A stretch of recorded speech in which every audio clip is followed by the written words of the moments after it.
In this episode, Tom and Tim are joined by Geert Vermeulen, well-known compliance professional from the Netherlands and founder of the Integrity Coordinator, to talk about the EU Whistleblower Directive. Hello, everyone. This is Tom Fox, back for another episode of Compliance Man Goes on a EuroTrip. Tim and I are thrilled today to have a very special guest. I'm sure I'll butcher his name, but I'm going to give it a shot. Geert Vermeulen.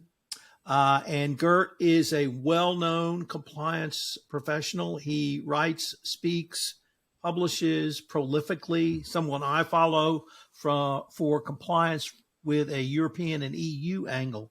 So Geert, first of all, welcome and thank you so much for taking the time to visit with us today.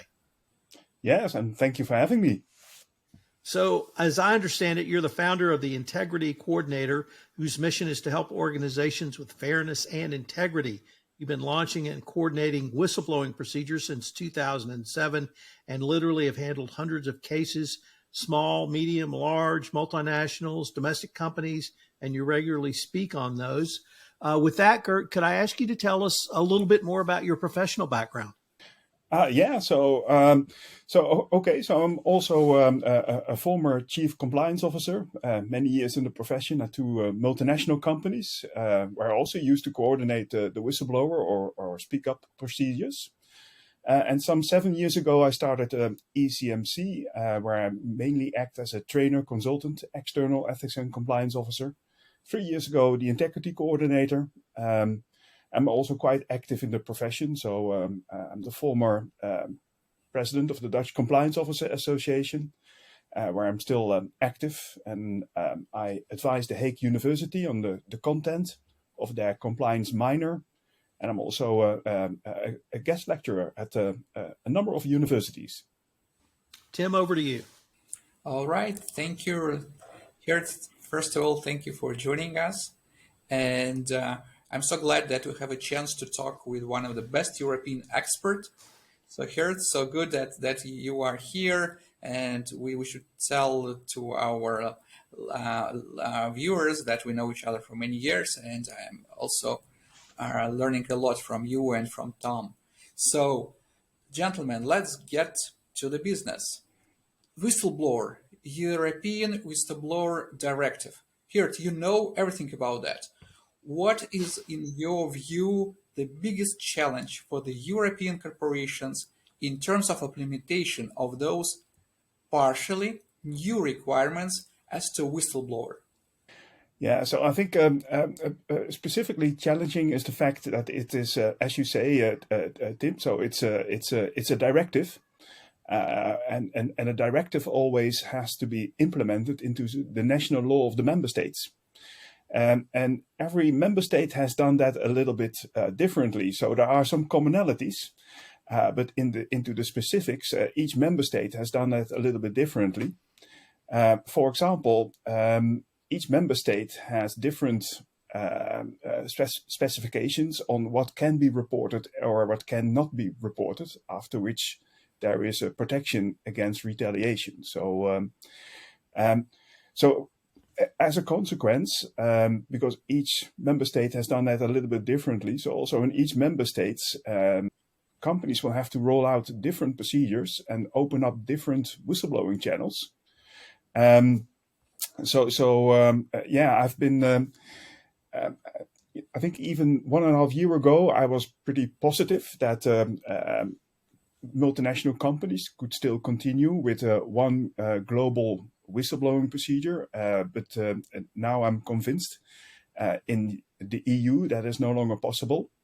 That is to say, you can still have your global whistleblowing procedure, but then you also need to have local whistleblowing procedures on the site. And then also you have to appoint for in each legal entity. So the European Commission has said you have to do that for each legal entity. So for each legal entity, you have to appoint somebody who is impartial to follow up on the reports. And that includes providing feedback to the reporter. And then the big question is, of course, also, okay, so who is really impartial? Or in the Netherlands, they have said independent. So that's going to be challenging, I think. And then, of course, some other um, challenges will be is that I think it's going to be important to make internal reporting to make that attractive. Because going forwards, employees, business partners, they no longer have to report internally. They can also report externally to the authorities, or in some cases even to journalists or on social media. Though I have to say there are some pretty strict requirements on that when you may go out to the media. But even then, no retaliation may take place. The burden of proof is reversed. So the company, so if the whistleblower says, I have faced retaliation because I blew the whistle, it is up to the company to prove, to evidence that any form of disadvantage was not a result of the whistleblower, of the whistleblowing. So I think that's going to be challenging. I hope companies will do their utmost to really to improve their whistleblowing procedures. Yeah. So, Gert, I am always interested in the following. So, I live in the South in America, and we have a great phrase, which is the past is not past. The past is not dead. It's not even past yet. And we use that to explain why the southern part of the U.S. may be so unique. But it strikes me that's the perfect phrase for EU and European attitudes towards whistleblowing. The cultural milieu that you grew up in, your parents grew up in, perhaps even your grandparents, really influences this issue literally right up to 2023. That's not a cultural memory that we have in the United States. And that's led to whistleblowing being much more accepted. And so many American compliance professionals, they may be aware of the cultural background of Europeans, but they don't fully appreciate, what that means in your DNA and why it may be so difficult to get people to pick up the phone or raise their hand or speak up. So could you really speak to how would you counsel an American company coming to Europe or the EU to try to either address those concerns, perhaps provide education, or just explain to an American, here's what you're dealing with and why? Yeah. Yeah, so indeed, Tom, and even across Europe, you will see that each country has its own history, and that makes a big impression, and its own culture, and that has big results on the culture of whistleblowing. Like, for example, I live in the Netherlands, and in the Netherlands, people are quite direct. Some people would even say rude. And there is not a big power distance between the boss and the employee, let's say. So people usually feel relatively free compared to other nationalities, relatively free to speak up or to say something to their boss. And as a result, you will see fewer, let's say, official whistleblower reports in the system. Doesn't mean that there are no concerns, but people just feel, they feel more free to speak up. I was last year, I was in Romania speaking at a conference, and it really struck me how many people still refer to the past from before the Berlin Wall fell. So let's say the past from before 1989, 1990, when there was still a Romanian regime with the secret services, the Securitate, and everybody was very holding back on their views because you never knew with whom you were talking and who was listening. I had very strange. So from my perspective as a Dutch national, I had very strange conversations with the Romanians about people being afraid of false accusations, and I was like, okay, so false whistleblower reports they happen. but they are rare. So in my experience, they are, let's say, less than 5%. But I noticed there was people were really afraid of let's say, false accusations as a result of the new whistleblower protection law. So in each country, it's a little bit different, and that also means that you have to do different things to address those concerns. But definitely, let's say there are in general some good practices that I think that can be used almost everywhere. Like make it easy to report, show what you do with the reports, try to create trust in the reporting procedure. Demonstrate that there is no retaliation, and if there is retaliation, that you act against that. So what also can help a lot is to celebrate a reporter once in a while. And if you if you have 50 cases, maybe there's only one case where where you can really celebrate the reporter. You can say, okay, we were so happy with this whistleblower. We're going to show him in front of an audience. Of course, the whistleblower has to agree with that and say, okay, so we were so happy that you spoke up, and you are an example to all the other employees. So something like that will really be helpful, and also demonstrates the commitment of the leadership to to whistleblowing. Yeah. Tim, if I could turn to you and your experience, you have worked in Russia, you have worked in Ukraine, you've also focused on emerging markets. Are there a different set of challenges for those countries that you have faced, and what are some of the strategies you have used in those markets to help encourage employees to speak up? Tom, thank you for pointing out the difference that we have between countries. And I fully agree with Geert that in, for example, Eastern European countries, there is a different historical and cultural background. That would mean that people are pretty resistant to approach the whistleblower line. However, as for me, the lessons learned is that we're not talking about this former socialistic bloc. In some other countries as well, we have the same situation. And they have also, as I've learned, the history, for example, in France and back to the Second World War, so they might have different backgrounds. The third thing, Tom, I think is the most crucial thing is whether we have support from the leadership, whether the senior management really want to hear people. And one more thing, which I think is the biggest problem based on my experience of talking with my colleagues in Europe, is that I would call the syndrome of first timers. People who are just have no experience for some reason in whistleblower line framing. They try to encourage people to approach. In the very same time, we should have the full infrastructure in place. As Geert has said, we should have the whistleblower protection. We should have the tone from the top. We should have professionals who will be doing investigations. Otherwise, it becomes a nightmare. So, Tom, what you have seen in other parts of the world? How it works there?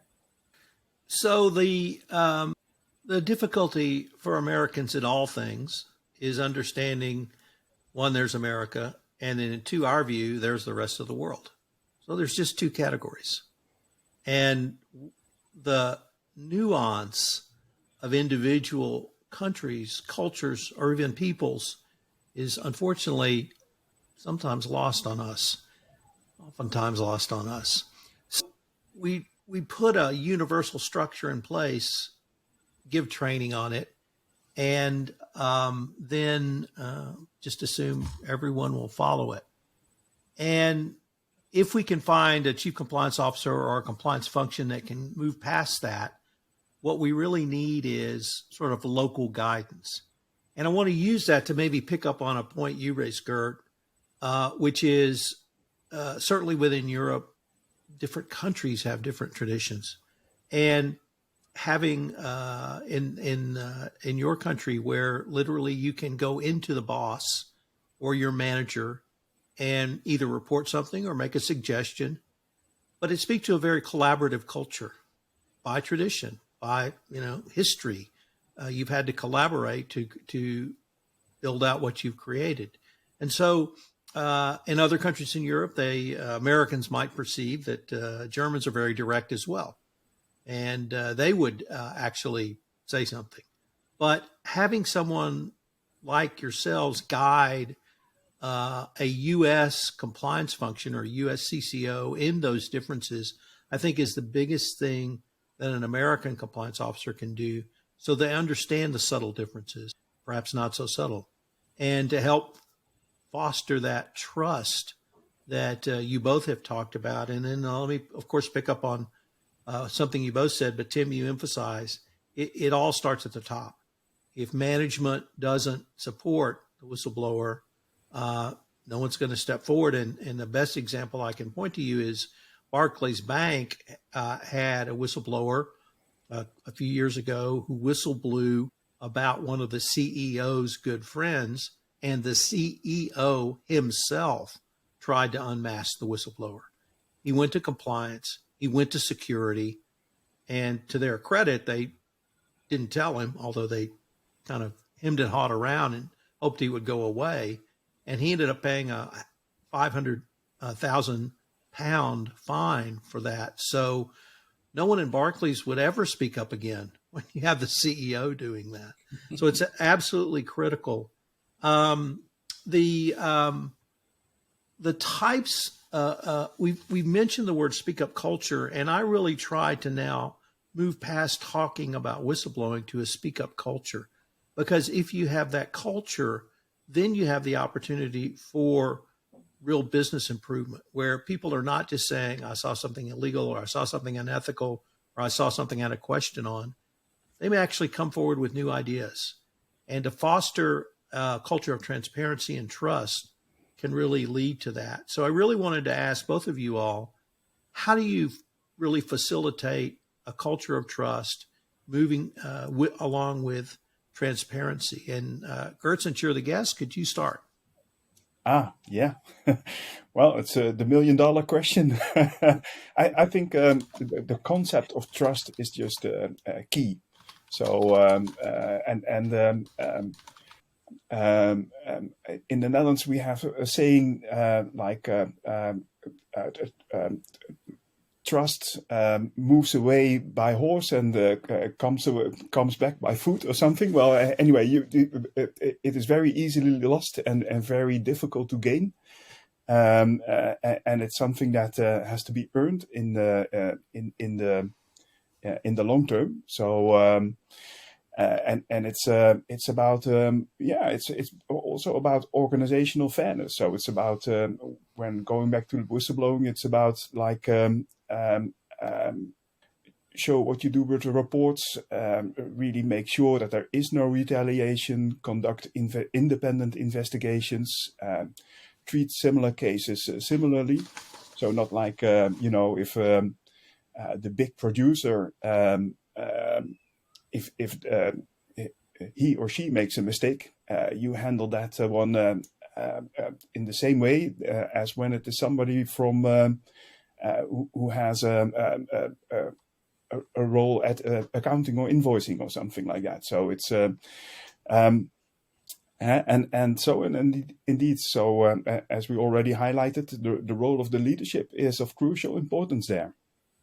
Yes, I agree with her. Yes, if we have trust, everything goes good. And I fully agree that the Netherlands corporate culture in majority of cases is a good example, because there is no such hierarchy, for example, that I have seen in different European cultures before. So yes, if we have trust, it's good. The second thing, we should have the full-fledged infrastructure. What I would mean, that would be the policy, and the policy should be very precise and specific.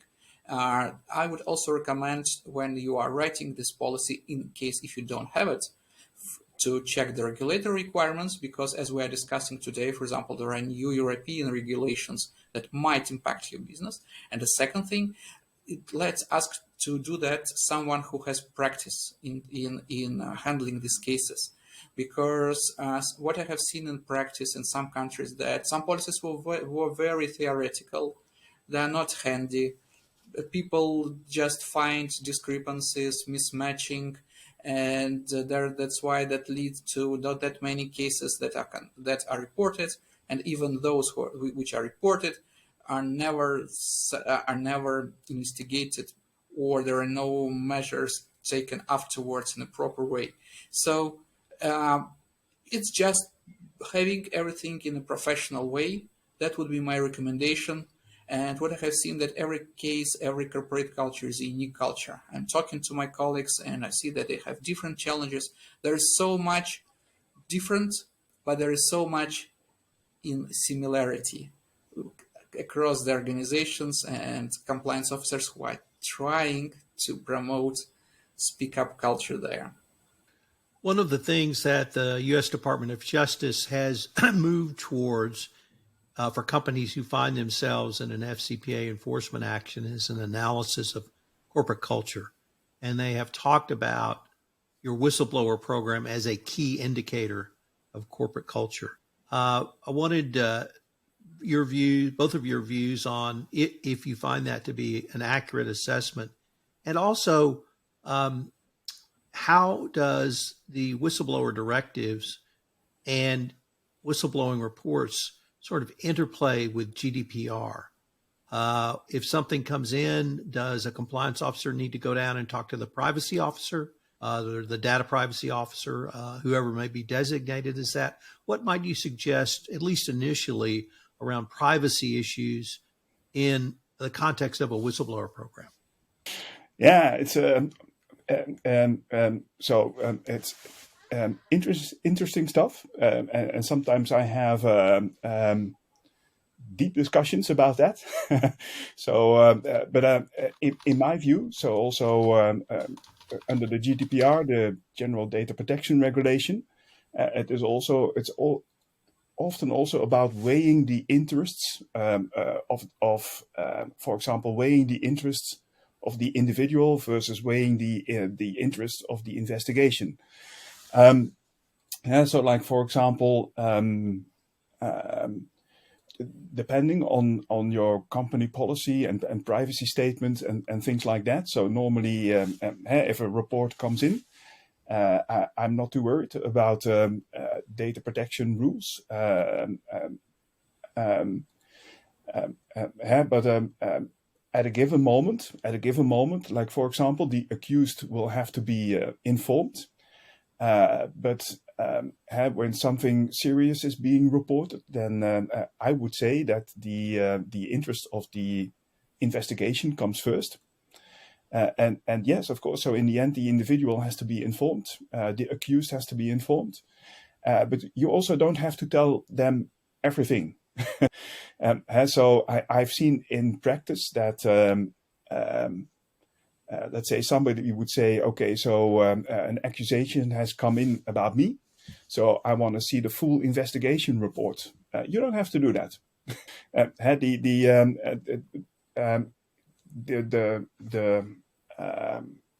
The person only has the right to see how his or her personal data has been processed.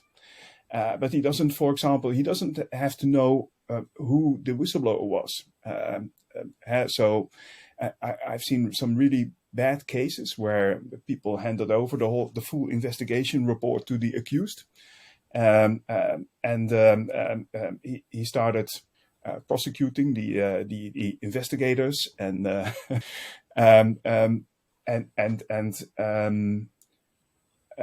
some of the people who were interviewed. So that is a scenario, for example, that I always try to avoid. So yes, the data subject has rights, but it's not an absolute right. And in my view, and you have to always have to weigh, you have to balance the various interests. Tim? Yes, Tom, thank you for asking a question about the approach to whistleblower line that sometimes the regulators use at this instrument in terms of evaluating what the corporate culture is healthy or not. You know, in the Soviet Union, there was a saying, without Soviet statistics, Soviet people would never know how apparently good they live. What we meant that you can play with statistics, with numbers, for instance, whether you can count specific case as a concern raised via whistleblower line, or you just as a compliance officer was giving advice, whether it came as a tip through the specific provider of hotline system, or you got it personally. So I think it's always it's a very tricky thing. In the very same time, I fully agree with the Department of Justice that we can have a look on the substantiated concerns, and they also recommend to check what are the measures taken afterwards in order to prevent the misbehavior in future. So if we look from this angle, I think they're right.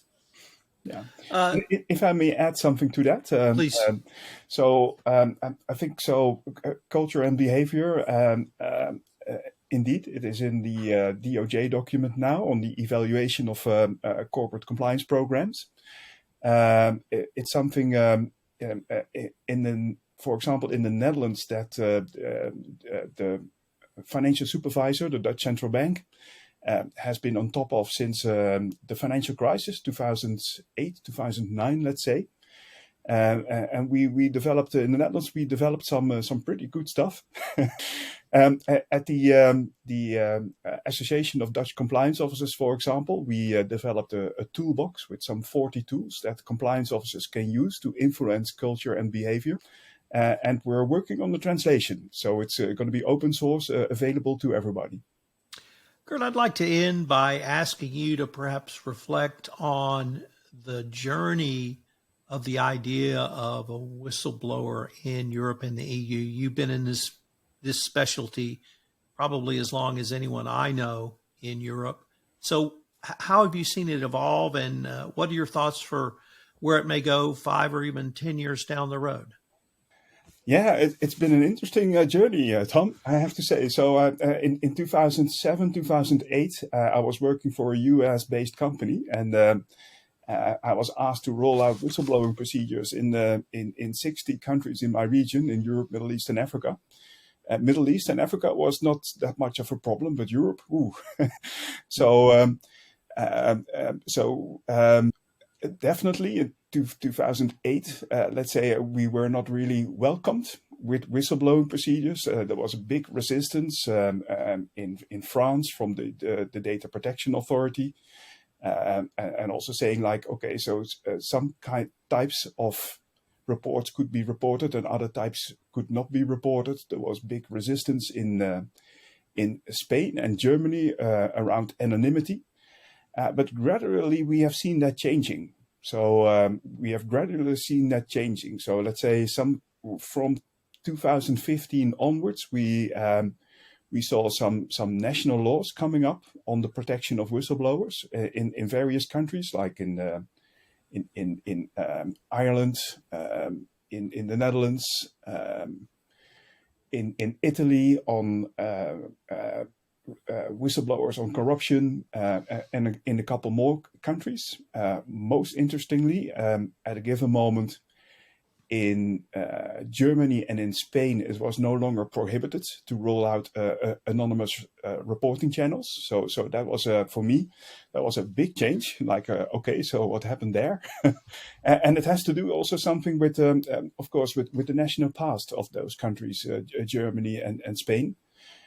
And the for Germany, that was the Second World War, and for Spain, that was the Franco regime. And that it took a while for those countries to see the importance of the possibility to be able to report anonymously. I have to say, now we have the European directive. I noticed that certainly in the Netherlands, companies are still a little bit in a state of denial. So the legislation is there. And I'm like, okay, companies, now we have to do something. Looks like some companies are still trying to look the other way, like, yeah. Mm-hmm. Again, this will still be a voyage. So I take it, maybe it's going to be something like the GDPR with that was implemented on, I think, May 18, 2018, if I recall correctly. And at that date, I was like, okay, so now it's going to happen. And well, not that much happened. But it took many companies, let's say 1 or 2 years to really to comply with the legislation, to understand the legislation. And I think we're going to see that again with the whistleblowing directive. So I expect, I see some first signs that, and it will still take a while, but my impression is that we see more whistleblowers in the press. And I think that is going to be something that's going to be, we're going to see much more. And at a given moment, companies will realize like, okay, we better make that whistleblowing attractive internally, because otherwise our employees or our business partners, they will just go to the press. So this is an evolving landscape, and we haven't seen the end yet, but I think we're preparing for interesting times. Well, gentlemen, unfortunately, we are near the end of our time. Geert, I wanted to ask if our listeners wanted more information on yourself or really your role in whistleblowing, what would be the best place or places for them to go? Well, my suggestion would be to go to my website, the www.theintegritycoordinator.com. And there we also we have drafted a white paper. So with the 15 main changes and 10 steps towards compliance with at least the Dutch law. Well, Tim, you want to take us home on this episode? Yeah. Gentlemen, thanks again, and I look forward to continuing this conversation. Thank you. Thank you. This is Tom Fox again. Thanks so much for listening to this episode of Compliance Man Takes a EuroTrip. I hope you will subscribe, rate, and review this podcast wherever great podcasts are listened to or are viewed if it's on YouTube. Tim and I will be back with another episode in a couple of weeks. Compliance Man Takes a EuroTrip is a production of the Compliance Podcast Network.